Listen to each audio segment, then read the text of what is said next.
Hello, welcome to this week's podcast, this episode. I am so excited and thrilled to be able to give you this guest. I am your host today, Sharon Pearson, and we're going to be joined today by a man who has been dubbed the world's most influential living philosopher. He has done phenomenal work influencing public morality, both with respect to the treatment of animals and in the growing movement known as effective altruism. You may know who I'm speaking about by now. This is a man who's been credited with being the father of the animal rights movement through his books and through co-founding what is today known as Animals Australia. This is Australia's largest and most effective animal welfare organisation. He's also the professor of bioethics at Princeton University. He's also the founder and the board chair of The Life You Can Save. There will be links for all of this in the show notes. If you'd like to check it out, I highly recommend it. You probably have one or two of his books on your shelves. He has written and co-authored, edited or co-edited more than 50 books through his phenomenal career, including Animal Liberation, which is this one here. The Life You Can Save, which is now available. If you go to the show notes, we'll have a link so you can get that book for free, including the Audible if you'd prefer. Practical Ethics, which is what I studied at university last year. The Expanding Circle, Rethinking Life and Death, One World, The Ethics of What We Eat, and The Point of View of the Universe. His writings appear in more than 25 languages. His books, Practical Ethics and Animal Liberation, are used extensively throughout the world in ethics classes, and his ideas appear regularly in seminars and conferences, as does he. Is a major contributor to how we think in this world today.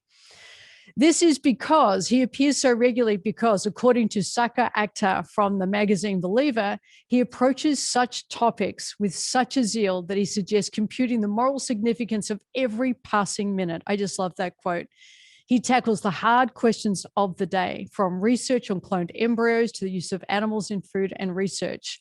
He argues that we must do much, much more than we do, donating differently, thinking differently about how we contribute to making this world a better place through his thinking of utilitarianism, which is a form of philosophy he will introduce you to. We cover in this conversation wide-ranging topics that mean so much to him, from animal liberation to various topics in his books, The Ethics in the Real World, where he has hundreds of ideas about how we can think about the world, morality, and practical ethics. We speak about an organization he's helped establish and how we can make a difference by becoming effective altruists. And at the end, he gives a personal plug to a new book that he's just edited that was written in the 2nd century. I present to you Professor Peter Singer. Thank you for joining us today. You're very welcome, Sharon. It's good to be with you. Thank you. So I'd like to get started. I'm really curious to know what you're currently thinking about and working on. Right now, I'm working on a revised edition of Animal Liberation. Okay. That's a book that I first published in 1975. It's never been out of print, but the most recent edition really is from 1990.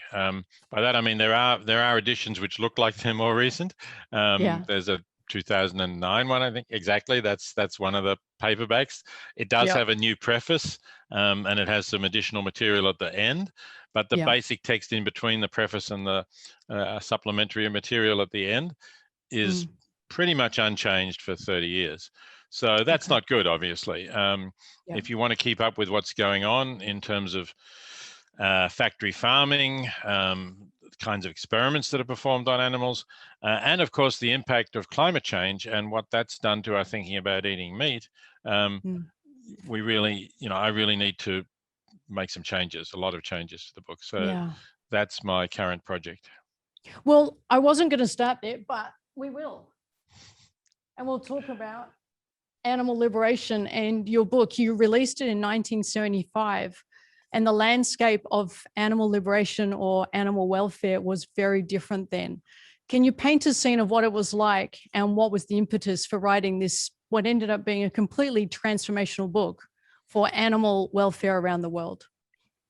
Well, perhaps one way of getting people listening today to see how much the scene has changed is to say that my interest in animals and my thinking about the ethics of what I was eating got started just a few years before that, in 1970 to be precise, when I happened to have a conversation with a fellow graduate student. So I was 24 years old. I'd been to university in Melbourne, and then I'd gone to Oxford to do my graduate work. And I happened to meet a fellow Canadian who, when we went in for lunch, asked if there was meat in the sauce on top of the spaghetti. And when he was told there was, he took a salad plate instead. And so after we'd finished our conversation we were having, I asked him what his problem with meat was.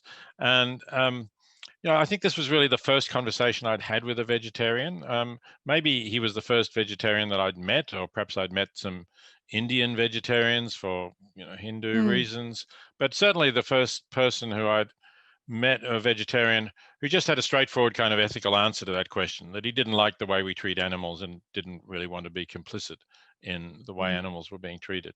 And so, anybody who listening today or has been a university, can hardly get their head around the fact that you can be 24 years old and not have met a vegetarian, and not really have thought about that. But that's how it was. And that's pretty much how it was in 1975 when the book came out. And people did find it very strange to see a sort of serious argument about why we shouldn't be eating meat based on concern for the animals. Because if people thought about animal welfare at all, they thought about dogs and cats, maybe about horses, but they didn't really think about chickens and pigs and cows. Part of what you describe when you talk about that book and why it came about, which I really loved, was it was a very sentimental attitude in the movement at the time. And the way you felt that you could contribute to the movement was with, you didn't say clearer thinking, with rationality. Can you speak a little bit to that? For those rare individual listening to this podcast who doesn't know who you are or the work that you've contributed to our planet and to our thinking, what was the thinking back then that led you to believe this is where I can contribute? And maybe this will be a way to start introducing consequentialism and utilitarianism and some of your other philosophical bedrock. Right. So in terms of how I can contribute, it was sort of somewhat accidental that I ended up doing philosophy. I had gone to university planning to study law, and then an advisor thought I might find the law course a bit dry, and why didn't I combine it with an arts course? So I started doing combined arts law course. Then I got to enjoy the arts side of it more, and I got offered a scholarship to go on with graduate work in that field, and I went into philosophy. I enjoyed it. I found it interesting, but was it going to make a significant contribution to the world? I wasn't, I couldn't say that was my primary motivation at that time, but this was the late 60s and then early 70s. And of course, there are a lot of radical ideas around and radical political movements, including opposition to the war in Vietnam, which I was part of in Australia. And then there was the civil rights movement, the Black liberation movement. And so there were ethical ideas floating around, and it was always more the ethics and political philosophy side of philosophy that I was interested in. That was where, where it makes a difference, I guess, where it has an impact on the way we live directly. So that's why when I started thinking about this issue of animals, and then as you correctly say, at that time, there wasn't a real animal movement, or insofar as there were anti-cruelty organizations, they were mostly appealing to people's sentiments. So there would be cute pictures of puppies and kittens and asking you to, help rescue them, something of that sort. But there was nothing really saying that even if you don't love animals, there are still something seriously wrong about the way we're treating animals. And I never did think of myself as an animal lover, and I still don't. But I do think that there are things very seriously wrong about the way we treat animals, and on a vast scale. So this is not a small issue, right? When you take account of the fact that there's over 70 billion animals raised and killed for food each year, the great majority of them indoors in factory farms, it's a very major issue. One of the things I like about sentimentality when it comes to animal welfare is it can get the conversation started. So you have a very rational, and I'd love you to speak more about utilitarianism. aspect to it, which I really admire. But I didn't get to 18 years ago, I became a vegetarian and a vegan for a while. I didn't get there because of the reasons you've given, that it's the right thing to do and that it reduces the most suffering or increases the most pleasure. I got there because my health suffered and I went on an elimination diet and I needed to find recipes for a vegan. And there were barely any 20 years ago. And in reading recipes, I read about animal welfare. So the way I got there was very indirect. So what role do you think can be played in sentimentality or in other roads that get us to the conclusions you've come to? Well, of course, a lot of people do get to these conclusions through love for animals in one way or another. Yeah. You know, one of the greatest campaigners in the late 20th century for animals was a man I got to know called Henry Spira, and he was a great social activist working for blacks in the American South and for underprivileged people everywhere. But he only started to see animals as underprivileged when a friend who was going overseas dumped a cat on him, and he'd never really thought about animals, but basically the cat seduced him.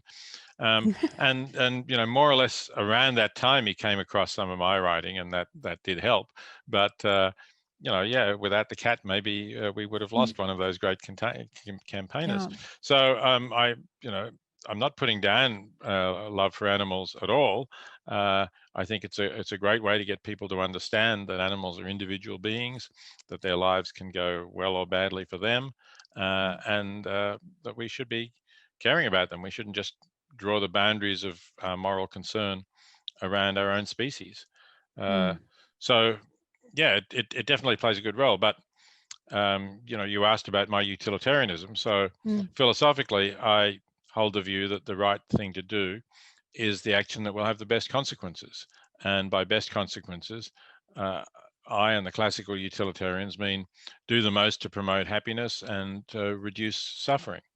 So from that, it straightforwardly follows that given that animals can suffer, at least many animals can suffer, we ought to be including them within our concerns of what we do. And we shouldn't just say, well, morality is only for humans. You know, there are some people who say, and probably more people who think that.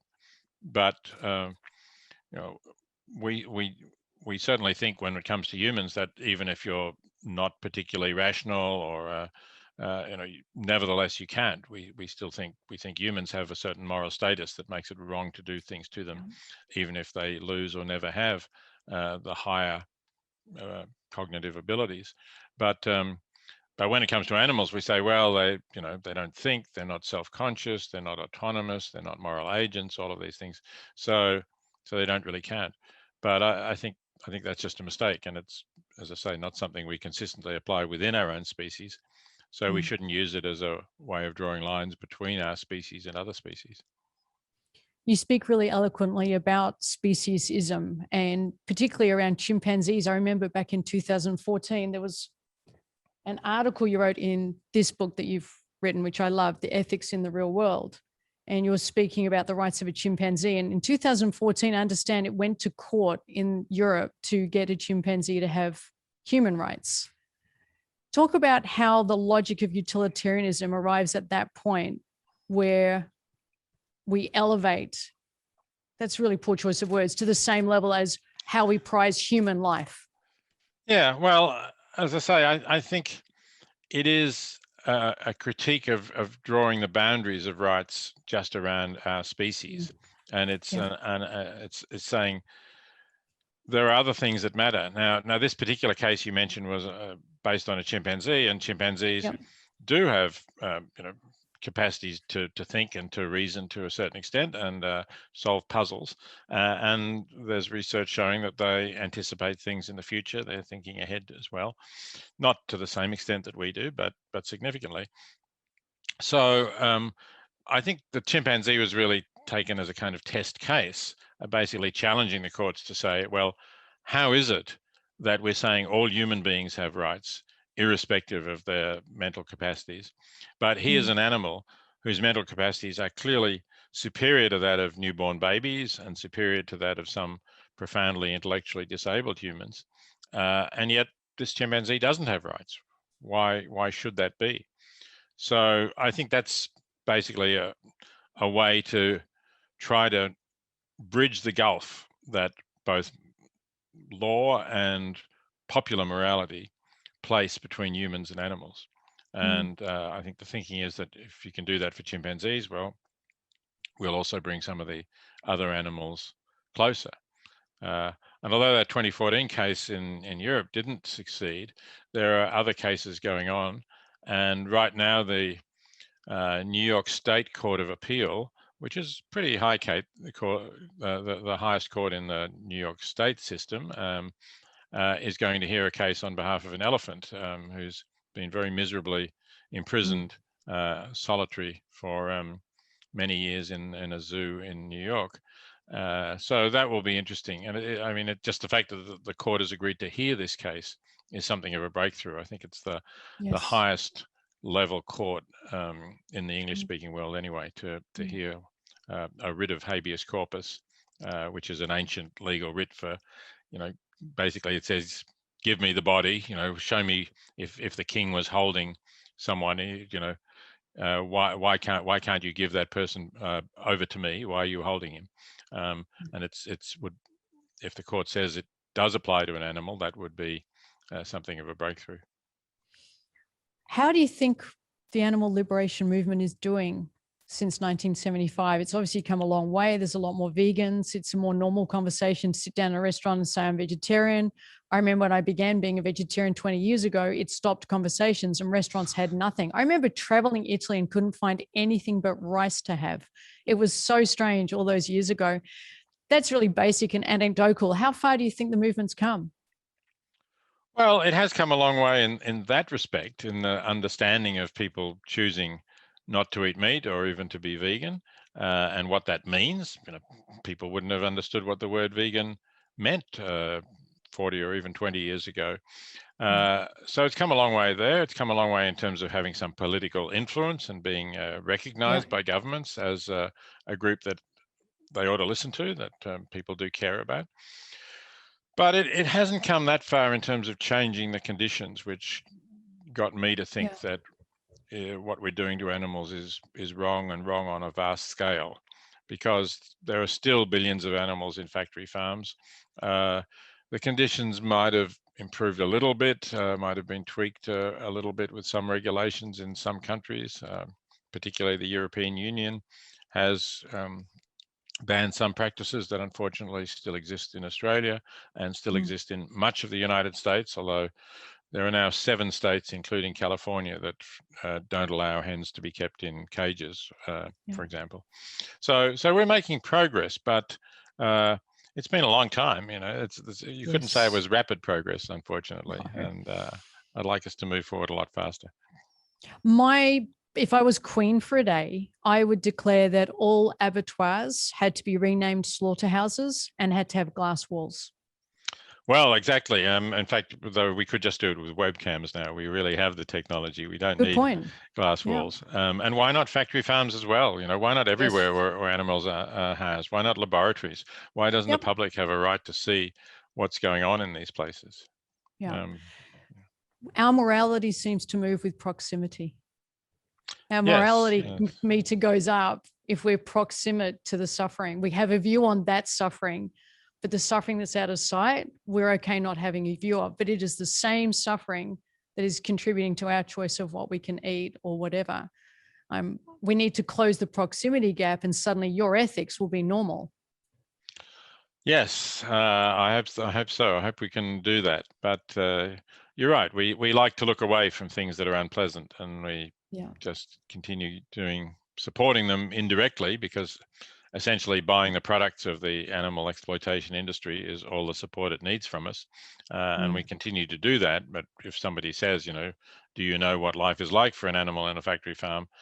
A lot of people would just say, no, don't tell me. I don't want to know. You'll spoil my enjoyment of my next chicken or pig or whatever it might be.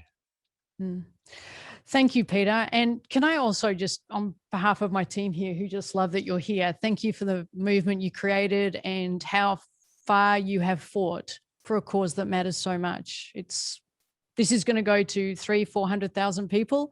And I'm sure I speak for a lot of them saying you're extraordinary, and your philosophy and the views you've put forward in the face of controversy, and you still just hold the line. I think it's extraordinary.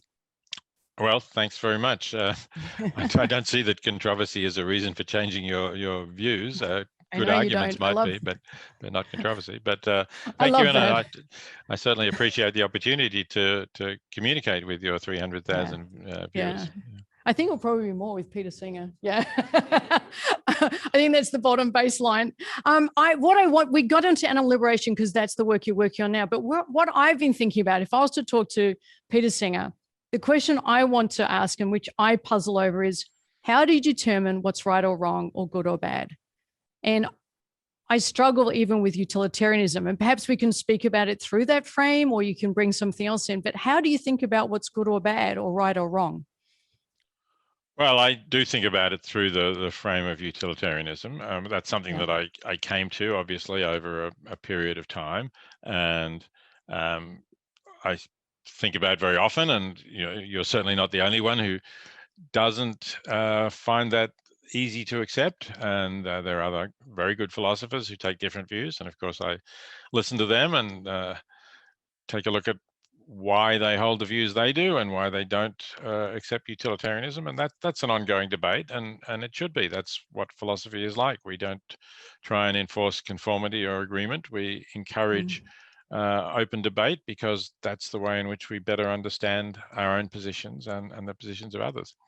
But for me, some of the ideas like rights or duties, I want to know where they come from, and I don't get good answers. And in fact, when you ask people, well, what rights do people have, or what do you do when rights clash, I don't get very clear answers on that.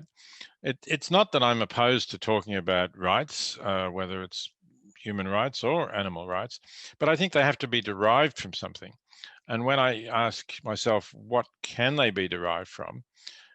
It does seem to me that the only possible answer is a better lives for all of those beings whose lives can go well or badly from their own internal perspective. And that really means beings who are conscious, beings who can feel something and feel pain or pleasure, have a good day or a bad day, or a good life or a bad life. So I think that's how we should be thinking about things, and we should be thinking about things not just for ourselves or our country or even for our species, but for all sentient beings, and not just for those who are there here and now, but also for those who will exist in future, as far as we can predict the future. And of course, to go back to what you were saying a few moments ago, not just for those who are in close proximity to us, but also those on the other side of the world who might be complete strangers.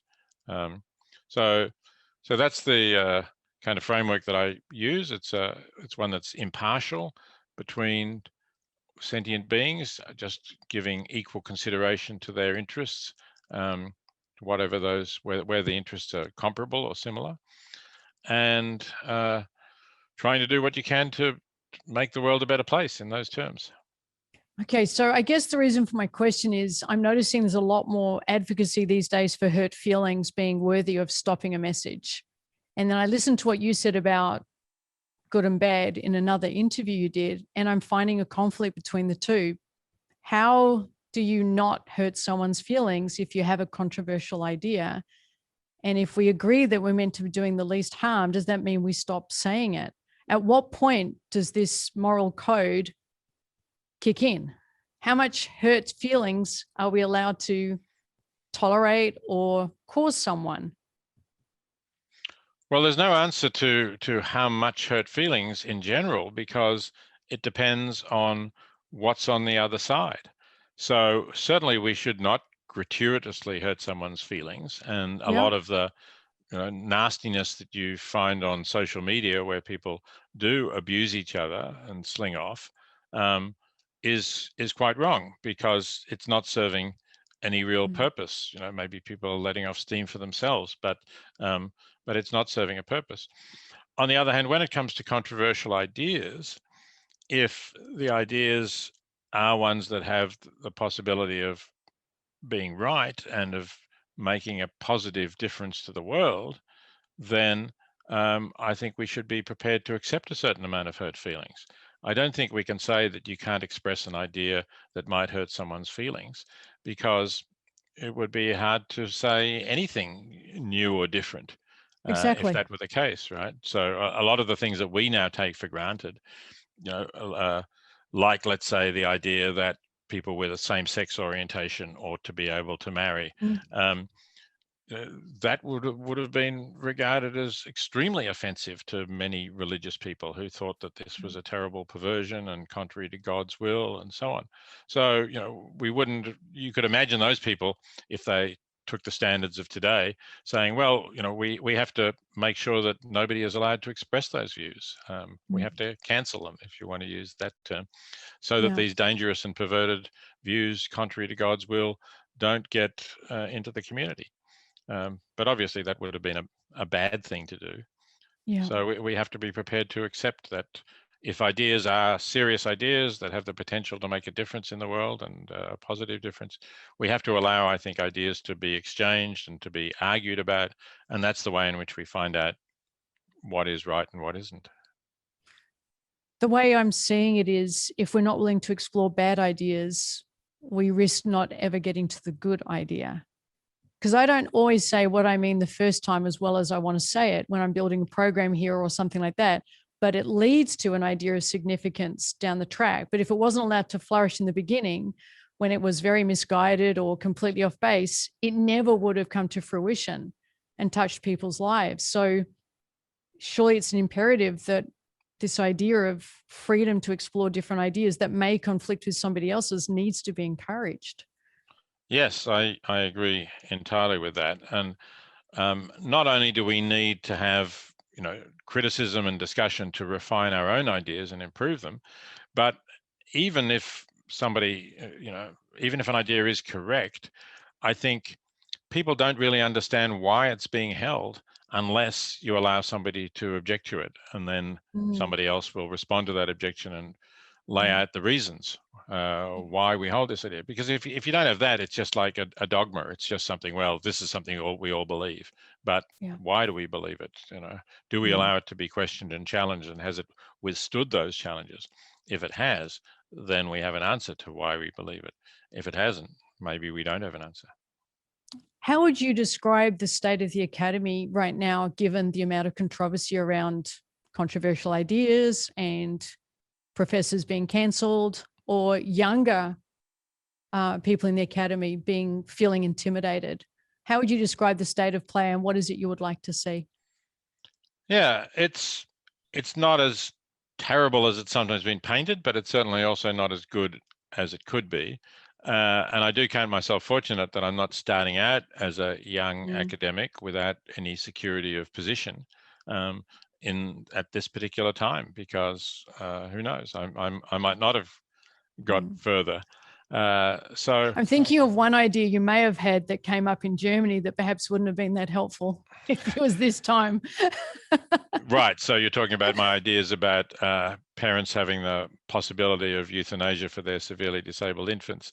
Yes. That certainly evoked a lot of controversy, and still occasionally does. I haven't seen arguments to suggest that I was wrong, but perhaps I have come to realize that people are not always as well informed about the prospects for their disabled children as they should be. And so now when I talk about this, I encourage parents to make contact with organizations for people with the disability that their child might have, and try to learn more about what kind of a life prospect their child may have. So I have learned something from that controversy anyway, even if I haven't completely changed my views. But to get back to your question about the academy, I've been disappointed that some of the leaders of academic institutions have not stood up for freedom of speech as firmly as they should have, and have yielded to protests and petitions and so on, when I think they shouldn't. I'm fortunate that when I was appointed at Princeton in 1999, there were some protests because of my views about euthanasia and abortion as well. And one of the members of the Board of Trustees, that is the governing body of Princeton, called for my appointment to be rescinded. But the president of the university stood up strongly for academic freedom and was supported by every other trustee on the board.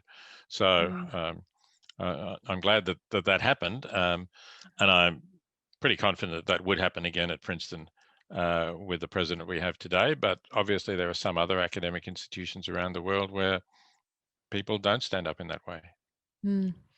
How would you like to see it, other than the leaders standing up? What would be the invitation that you would put out that perhaps we need to start bringing back into academia or introduce for the first time there? Oh, so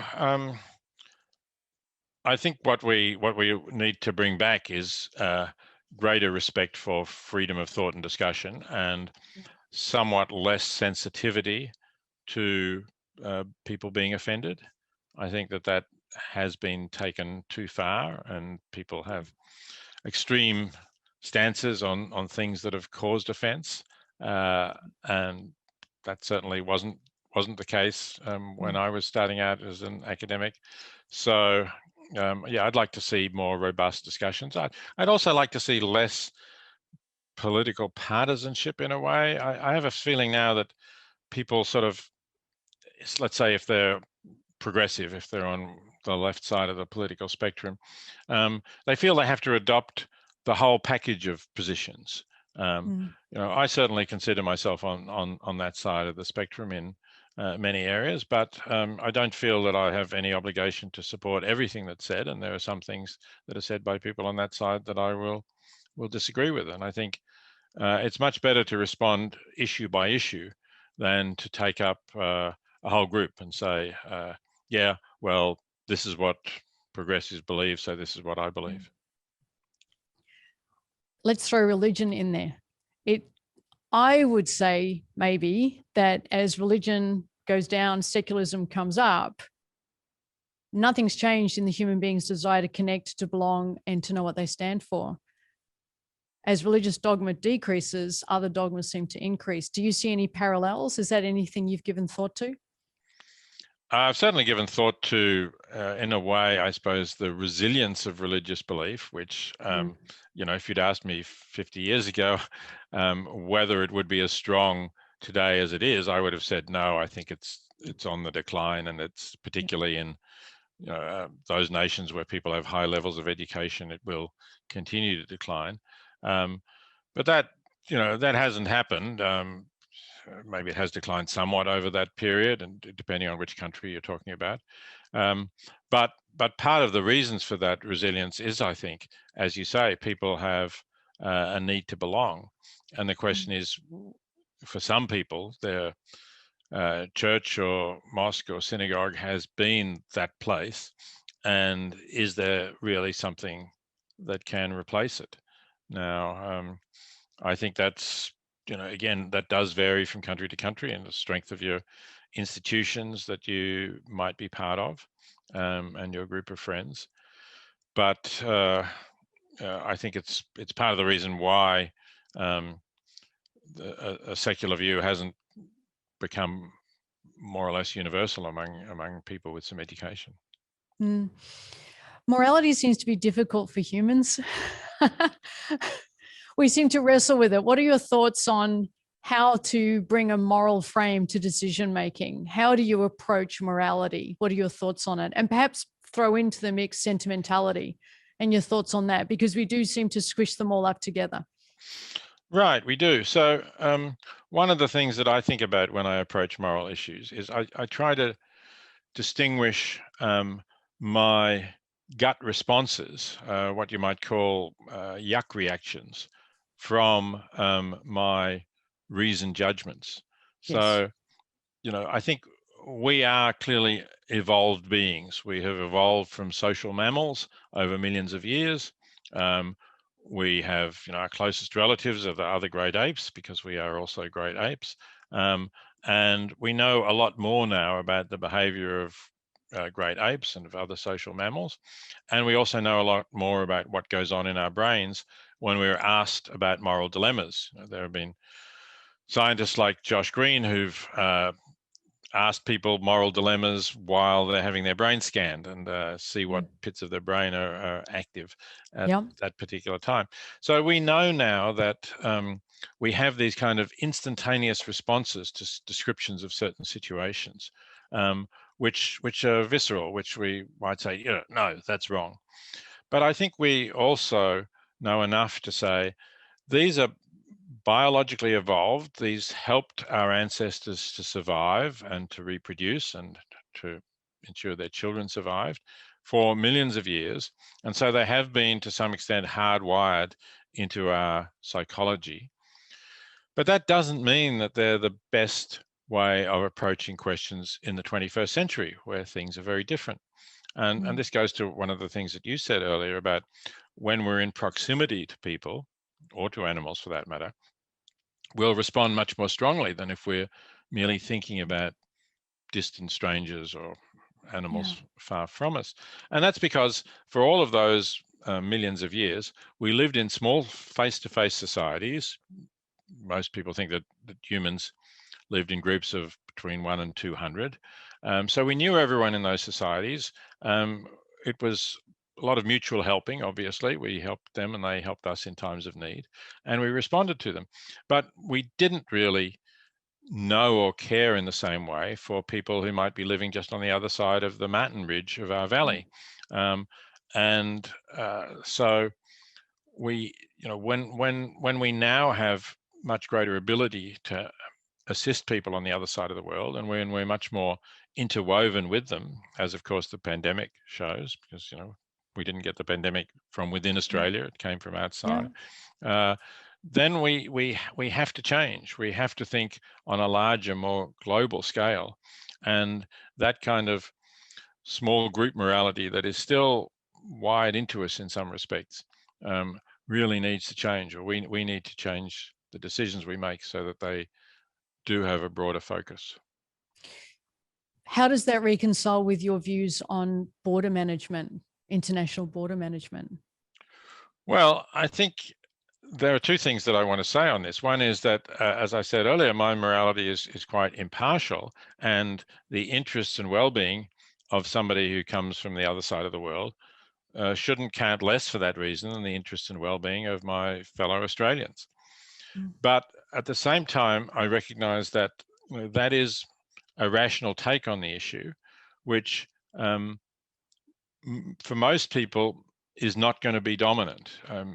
They're all capable of taking that view of it, and maybe they have some attraction to it, but they also have this more visceral response that strangers are not as good in some way as the people that I know and associate with. This kind of certain element of xenophobia, of fear or hatred of strangers that I think still resides within many people. And I regret the fact that it does, but we can't just ignore it. Right? I think we can't just say, well, so let's open our borders.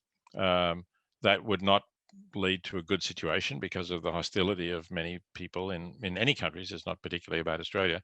In any countries to an influx of a large number of strangers, particularly people who don't look like them or don't have different religions or different customs. So in a democracy anyway, I think that I do not advocate that governments take a sort of open borders stance. That seems to me to be a mistake. And obviously the political parties that are more likely to do that would be the political parties that I have more sympathy with and whose policies I generally endorse. But they are not going to achieve office if they take that stance. And so therefore, not only a good policy on accepting asylum seekers and refugees would be lost, but good policies on climate change, good policies on greater assistance for disadvantaged people within our own country, better policies on foreign aid, all of those things would be lost. And that's why I understand that politics is a matter about what's possible, about a compromise between what your ideals are and what you may be able to achieve if you're successful in political elections. So that's why I don't really take this stance of saying that any political party that restricts intake of asylum seekers is doing something wrong. So one of the things I want to talk with you about is you said on Andrew Denton, and I'm going to quote you to get it correct, that if you and your wife had a child with Down syndrome, you would adopt the baby out. I would love you to talk about your thinking on this from a utilitarian point of view and have our viewers understand your mind, because your rationality is so clear. And I'm really curious about how you come to that, and how you come to that. Right. Okay. So I think that probably is what we should do. But to be fair, since it's only me talking, and I don't want to really talk on behalf of my wife, she has her own views, which not necessarily identical with mine. So let me just say that I'm speaking for myself. Fair.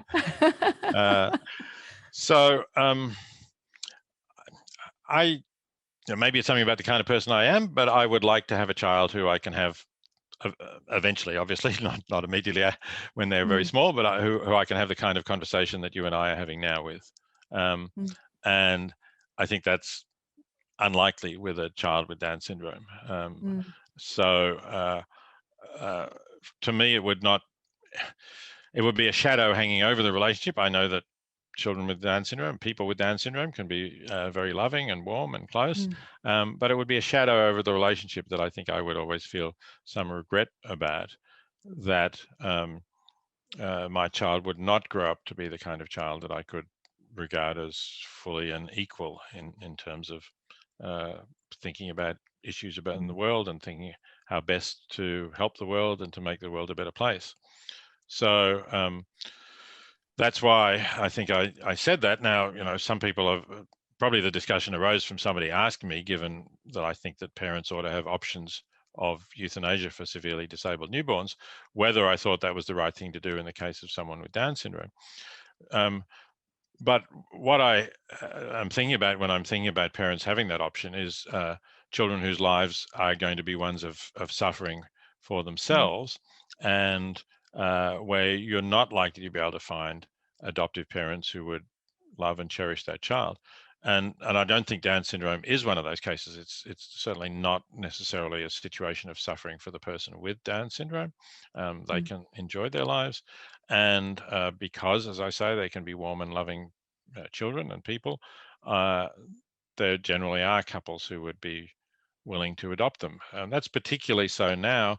It wasn't so before we had a test for Down syndrome in utero, during pregnancy, because then, of course, we had a lot more Down syndrome children being born, and perhaps the number of children being born might, at some times and in some places, being greater than the number of parents willing to adopt a child with Down syndrome. But now that we do have those tests and there are far fewer children with Down syndrome being born, I think you could find loving adoptive parents, and that would be the best thing to do in those circumstances. As I say, if you had parents like me who would rather not bring up that child, but would have another child who might be able to meet the expectations that I just mentioned. The reason I ask you that question is got nothing to do with my views on that, or really your views on it. It's just, I find it remarkable that you say these views when I see so many academics not saying in any way anything controversial. They are playing this really safe beige line. And every time I listen to an interview by you, and by now in my research, it's quite a few, you speak so plainly and clearly about your views without any hesitancy. How do you get to that? Or is that question just completely redundant to you? Because of course you should speak this way if this is the truth you've come to using your philosophical stance. Because I'm standing here going, look, I probably wasn't born like that, but I did adopt views which were out of the mainstream reasonably early on, as yes, we've been talking about, including becoming a vegetarian when that was a very unusual stance to take. And then I also wrote something else I hope we'll get time to talk about yes, the obligations of affluent people to yes, give to people in extreme poverty and how best to do that. So I defended those stances, and then I got into these discussions about euthanasia, which arose, I suppose, out of my questioning of the doctrine of the sanctity of all human life. Because the doctrine of the sanctity of all human life, if it doesn't embrace the sanctity of non-human life, obviously is a speciesist kind of doctrine. It draws this line on the boundaries of species. And I wanted to challenge that, and that got me to the views that we were just talking about.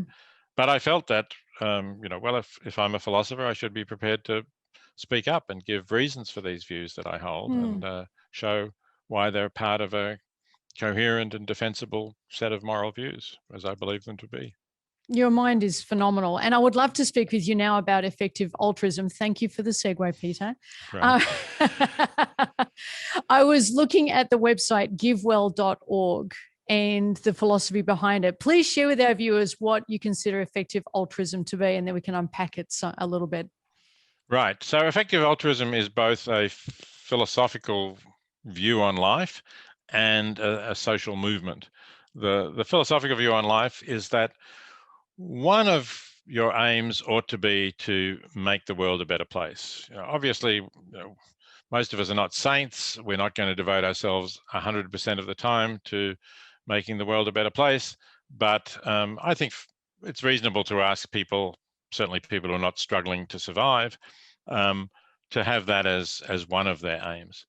And then the question is, so how do you do that? Or how do you do that most effectively? Because, if you're trying to make the world a better place and you say, well, I've made the world a little bit better by donating to a certain charity, let's say, and then someone else points out, but look, let's say you donated $1,000 to that charity, that's good, but don't you realize that here's another charity that could have helped twice as many people, or could have done 10 times as much good with that $1,000 as the one you gave to?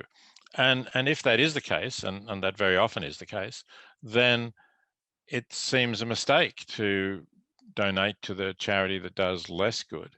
So effective altruism is about how to get the most out of your resources. And I gave the example of donating because that's an easy example, but your resource might not be money. It might be time that you can put into volunteering or helping, or particular skills that you have that you can develop to help in one way or another.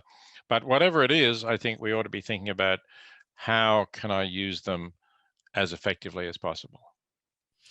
And would you like to speak about GiveWell.org? And I think there was another organization that you helped establish. Is that right? Yes, that's right. Yes, certainly. Yeah. Please. Well, GiveWell.org was the original organization that started assessing charities, not just on the basis of their paperwork or whether they were well run or how much they spend on administration, but on the basis of what impact were they having, how much good were they doing. And GiveWell pretty early on decided that, at least as far as charities helping humans are concerned, we can get the biggest bang for our buck by helping people in extreme poverty in low-income countries. And they've done very thorough research on that. My only criticism of GiveWell was that they were pretty narrow. In a sense, they were very nerdy because of the kind of research that they did. And they were not particularly user-friendly or appealing to a broad audience. So after I wrote The Life You Can Save, which the first edition of which came out in 2009. And you've just given away, I understand. Sorry, I'd given away. Is that the book you've just released electronically? Yes. Yeah. Absolutely. It's yeah. Let's do a plug. So the name of the book is? It's called The Life You Can Save. There's a brand new edition, well, 2019 edition anyway, very new. And I am now giving it away either as an ebook or as an audiobook. And the audiobook is, each chapter is read by a different celebrity who volunteered their time. So like the actress Kristen Bell, or the singer-songwriter Paul Simon, or the BBC personality Stephen Fry. They all read a chapter. Wow. You can go to thelifeyoucansave.org and you can download it for free. And that organization, the fact that there is the thelifeyoucansave.org, came out of the book because a guy called Charlie Bresler contacted me after reading the book. He was someone who had a very successful business career, but had never felt fully satisfied in his business career, and had always felt he wanted to be doing something that was more in accord with values of helping people. And he basically he was still working at that time, but he basically offered to retire from his business career and devote himself, I think he was in his 50s at the time, to establishing this organization. And that's what he did.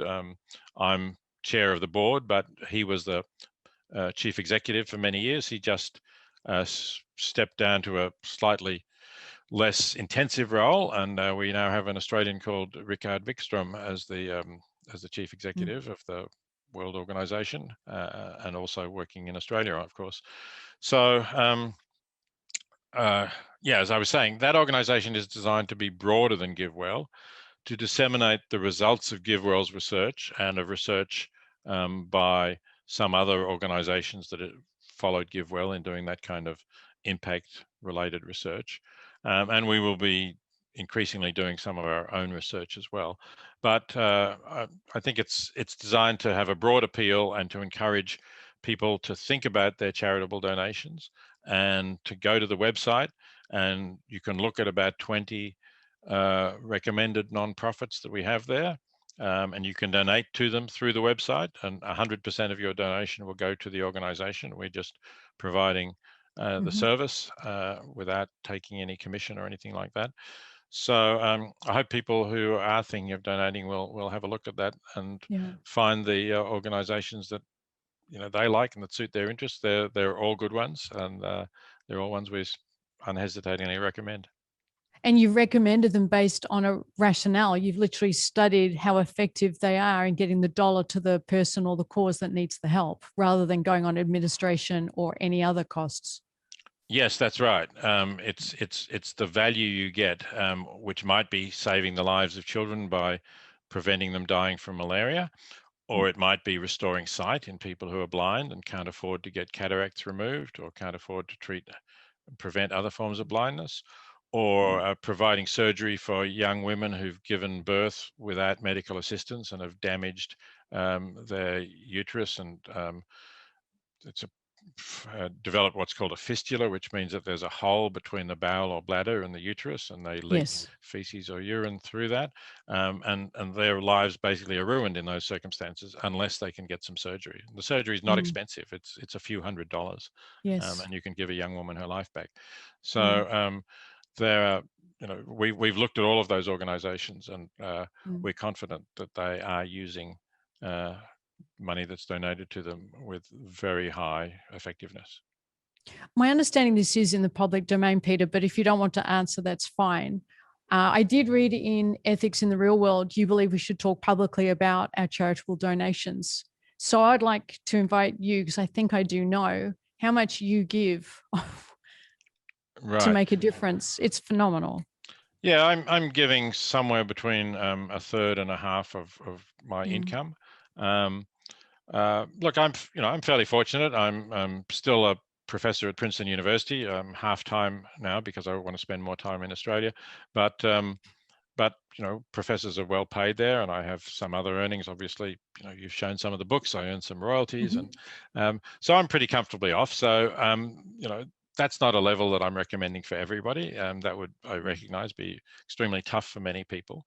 What I do recommend is, and you can find it in the book, The Life You Can Save, if you want to download that copy from the website.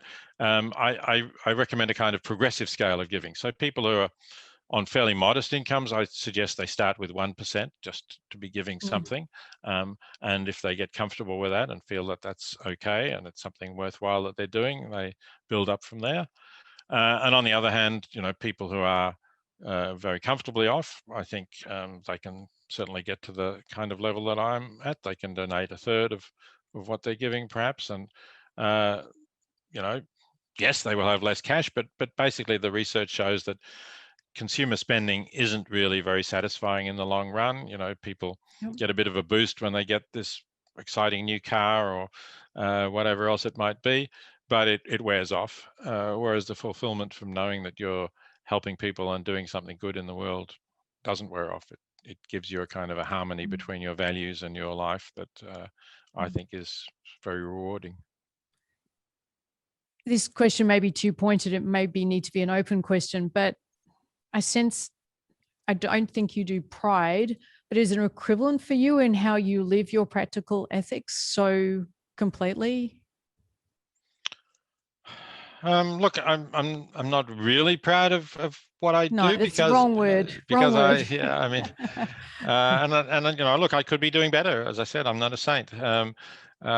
So it's I use the term fulfillment, I think, Yes. as Okay. you know what I feel. I feel that I've done a reasonable amount of good in the world. I feel I've used the talents and capacities that I had well and in a positive direction, and I'm satisfied with that. You speak of being a hedonistic utilitarian, but I'm hearing meaning is more prevalent in your decision making. Yes. So when people talk about hedonism, they tend to have this image of the pleasures you get as being sensual pleasures, you know, yes, being pleasures of food or drink or sex or lying on the beach in the sun or something like that. You know, and they're all good. I'm not putting these down at all. They are positive, but I think we are the kind of being that seeks something additional to that. Not instead of, but additional. And that is a kind of fulfillment or meaning in our lives. I think that's just the kind of beings that we are. And that is a kind of pleasure as well. You know, we shouldn't think of pleasures as only those physical ones. There are intellectual pleasures, and I'm not sure whether you'd call this kind of satisfaction an intellectual pleasure exactly, but it is a sense of meaning, pleasure in finding meaning in one's life. One of the things I'd love to chat with you about as we come to the end is the Journal of Controversial Ideas, which I believe has launched. Is that correct? It has. Congratulations. Yes. Well yes, done. That's awesome. So let's give credit to the three of you. It was yourself and two other academics that helped this come to fruition. Would you like to mention their names? I've got them here, but I'm going to mispronounce one of them. Yes, okay.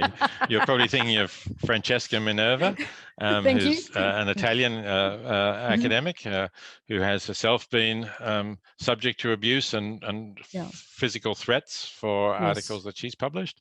And I have to say the original spark of the journal came from her.